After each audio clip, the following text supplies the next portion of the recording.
What's the meaning of coach?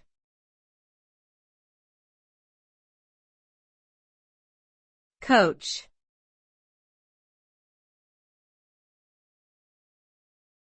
Coach.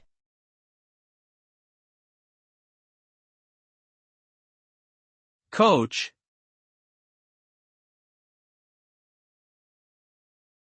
Coach.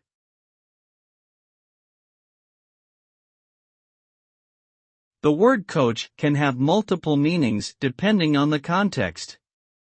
Generally speaking, a coach is someone who trains and guides individuals or groups in a particular skill or activity. This can include sports coaches, life coaches, business coaches, or academic coaches.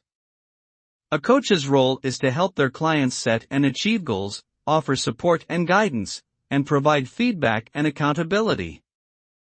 Effective coaches possess strong communication and interpersonal skills, as well as extensive knowledge and experience in their chosen field.